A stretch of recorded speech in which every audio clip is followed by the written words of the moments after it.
Hey, what up, Dodgers Nation? D-Mac here. You can follow me on Twitter and Instagram at DMac_LA. We've got a big Dodgers injury update coming your way. The latest on Clayton Kershaw, Blake Treinen, Brusdar Graterol, Tommy Kahnle, Danny Duffy, and more. But first, for all latest Dodgers news and rumors all season long, be sure to hit that subscribe button, hit that notification bell, and if you really want to support the channel, you want to see us post even more Dodgers content, smash that like button. And as always, I want your takes down below in the comment section. Today's Dodgers Nation question of the day: when Blake Treinen comes back, do you want to see him as the new Dodgers closer? How do you think they should use him? And also, when you look at some of these bullpen pieces, who do you think are going to be the odd men out? Let me know down below. And for all the latest Dodgers news, head over to DodgersNation.com. So I told you at the deadline that after the Dodgers didn't make that big splash move, they didn't make that big impact trade for a Juan Soto or a Luis Castillo, that it was going to feel like they were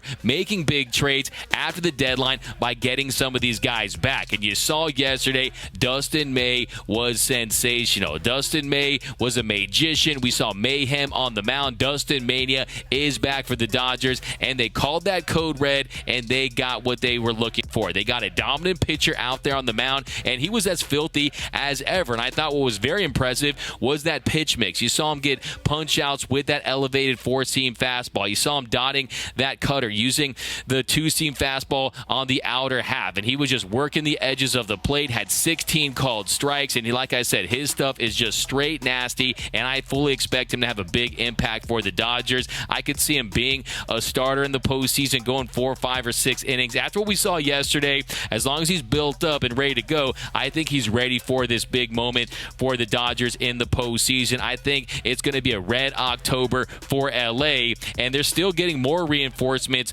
back. And the first big one we're going to talk about today is Clayton Kershaw. Now, a few weeks ago against San Francisco, he re-injured that lower back, had to miss some time. And look, yesterday he threw a very aggressive, intense bullpen session, and today Dave Roberts, he told reporters that he doesn't expect to send him out on a rehab assignment before activating him off the IL. The plan is for Clayton Kershaw to throw another bullpen session in the next couple of days, and then possibly a 3 or 4 inning simulated game before being activated. So he is definitely on his way back, and health is definitely wealth for Clayton Kershaw. As long as he's healthy and he has the feel for that slider, he can go out there and be effective, and I fully expect the Dodgers to slot him in there as their number 2 starter. If you look at his numbers on the season, 85 1/3 innings pitched in 15 games, a 26.2 strikeout rate, a 4.5 walk rate, a 2.64 ERA, and a 2.72 FIP. And really the key for Kershaw is just getting that back healthy, because that allows him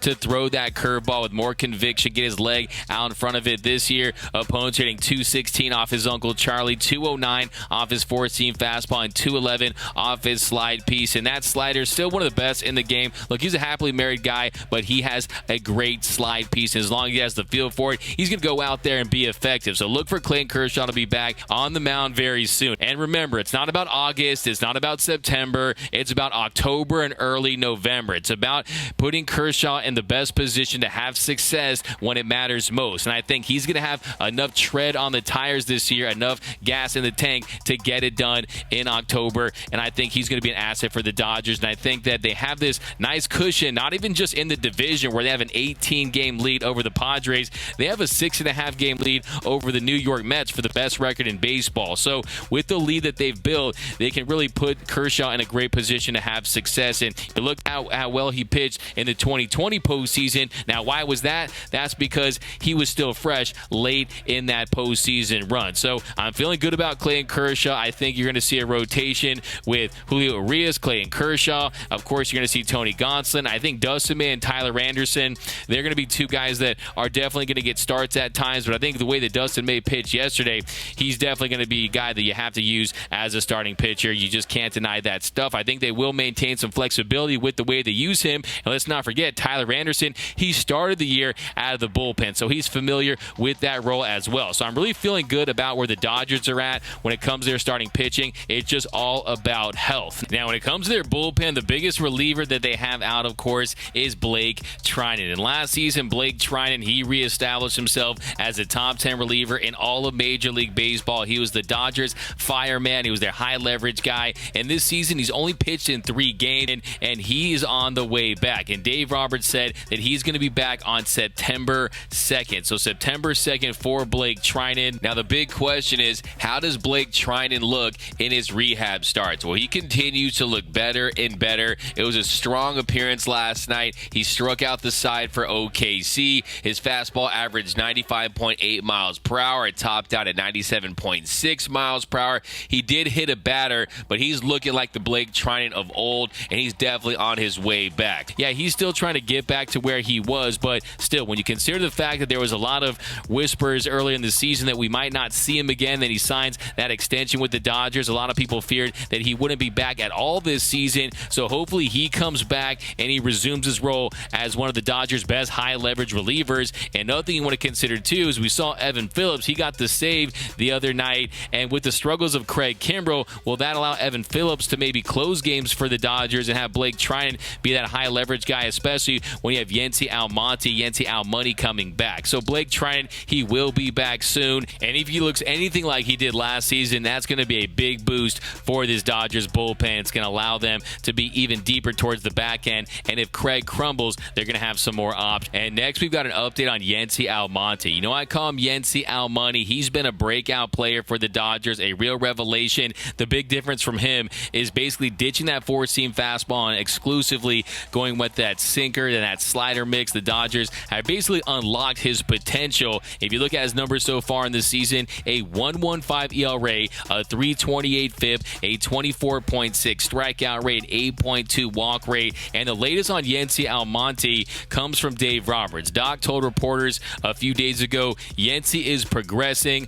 Thursday was off. He'll throw the next few days in a row. I think he's out to about 121, 150 feet. I can't get too excited until we see him off the mound. I think it certainly has taken longer than we all had hoped. He's certainly missed, so just kind of where he's at, not off a mound, where we're at on the calendar. The hope is second week of September, probably at the soonest. So this weekend he did throw, and he definitely feels like he did dodge a bullet, and he's going to be back, and he has kind of dealt with that injury in the past, so he's going to be back for the Dodgers. Now, next we got an update on Victor Gonzalez. So Victor Gonzalez, he pitched in an Arizona Complex League game last Tuesday, and he's continuing his rehab assignment with AAA Oklahoma City. He retired 3 of 4 batters he faced. He tossed a scoreless frame in the 7th inning in that game. He's yet to pitch for the Dodgers this season due to that left elbow inflammation, but he's another guy that's set to come back at some point in September. And then there's Tommy Kahnle. So Tommy Kahnle has been out since May 17th, and he's scheduled to pitch in a second simulated game today on Sunday. And Doc said his last one, I think he touched 97 miles per hour, so he's on the come. I don't know when he's going to go out for a rehab assignment, but it's soon, yes. So, like I said, he's only pitched once for the Dodgers this season before he went back on that IL with that right forearm inflammation that was a byproduct of that Tommy John surgery. So some guys like Dustin May, they come back and they look fantastic, didn't have very many setbacks, and some guys, it takes them a little longer to get to where they were. And on Saturday, Kahnle did pitch a sim game in Arizona. He topped out at 97 miles per hour, and Doc said that he is close to a rehab assignment, but the potential for him to return for some late season action is still unknown. So Tommy Kahnle, with that filthy changeup, he's a guy that's pitched on the big stage. He could be a big boost. Now, a guy that is going to come back very soon is going to be Brusdar Graterol. Now, Brusdar Graterol is expected to be active on Monday. Dodger Insider tweeted out, Clayton Kershaw and Brusdar Graterol played catch in the outfield at Dodger Stadium this morning. Dave Roberts said Graterol will be activated Monday. Kershaw next will throw a bullpen, then a sim game, likely won't do a rehab game. Blake Treinen is targeted for a September 2nd return. So yeah, the Bazooka hasn't pitched since July 10th, and he was really turning the corner in the month of July. A 0 ERA, no earned runs in 5 innings of work, and you're seeing him continue to work on those secondary pitches, continue to work on getting that swing and miss, and to continue to miss bats. But the reality is he's got that plus 2-seam fastball that induces tons of soft contact. So he's going to be a big boost for the Dodgers bullpen when he returns. On On the year, Brusdar Gratterall owns a 3.35 ERA, a 3.32 FIB, a 21.9 strikeout rate. That's up. A 6.3 walk rate. That's down. So he's a guy that really is continuing to make progress, and he's thrown 40 1/3 innings this season. I think that you see he has the kind of stuff that plays up in the postseason. He was a weapon for the Dodgers in 2020, so I'm really looking forward to seeing him back in this Dodgers bullpen. Just the energy, the passion, the electricity he brings to the mound. And then how about Danny Duffy? Now, I think there's an issue with the fact that I've seen Danny Duffy in a Lakers uniform more than I've seen him in a Dodgers uniform. To me, he's like a PlayStation 5. I've heard about him. I've heard how great they could be, but I've never actually seen one. Do they actually exist? Is he a myth? Well, earlier in the week, Dave Roberts told reporters that it was unlikely that Danny Duffy was going to return to pitch this season, but things have changed. The Southpaw pitched in an Arizona Complex League game this week, and he didn't allow a hit, but he gave up a run in one inning of work. He issued a leadoff walk, hit a batter, had a strikeout, had a ground out, a walk, and a strikeout. So the setback really was just the fact that he was sore, and Dave Roberts told reporters, so it was some soreness, which some players go through, and he came back and threw the baseball really well. We're going to have a full roster, but I know Duffy's expectation is to help us at some point, and that's my hope as well. So it'll be very interesting to see which of these bullpen pieces ultimately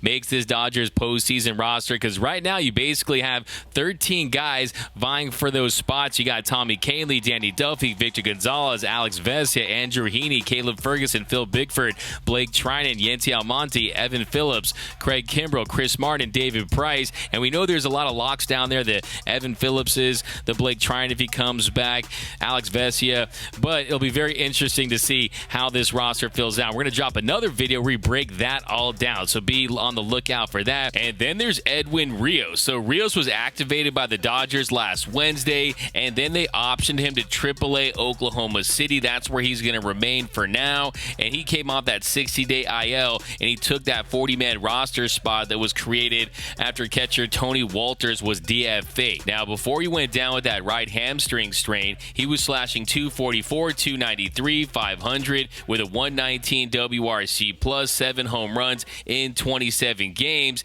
but he did miss 64 games. The injuries have started to pile up for Edwin Rios. They're really affecting his opportunities because since he's been out, the Dodgers have picked up Joey Gallo. Gallo, Pico de Gallo. He really has stepped things up for the Dodgers. He has a 1,030 OPS in 35 plate appearances, has hit 3 home runs, hit a triple and a double. You saw him make a fantastic outfield assist, flashing that hose, an absolute laser from left field yesterday, making the diving catch. He's great in the clubhouse. So I just don't see how Edwin Rios can find his way back on this 26-man roster with the talent that they've picked up since he's been out. You also talk about Trace Thompson, a guy that has those reverse splits. So you also talk about Edwin Rios' defense hasn't really looked that good. So it'll be interesting to see what they do with him for the remainder of the season. And what's really amazing is that despite all these injuries, despite losing the ace of their staff, Walker Buehler, and some of these impact players, they still have the best record in all of Major League Baseball. At 84-36, the Dodgers are on pace to win 113 games this season, which would set a new franchise record. The previous high was 106. They won 106 in 2019 and last season in 2021. And the difference this year is they're not chasing the Giants in the division. So by the time the postseason rolls around, they're going to be refreshed. They're going to be crisp. And for that, here's an imaginary crisp and refreshing Jim Beam highball on me.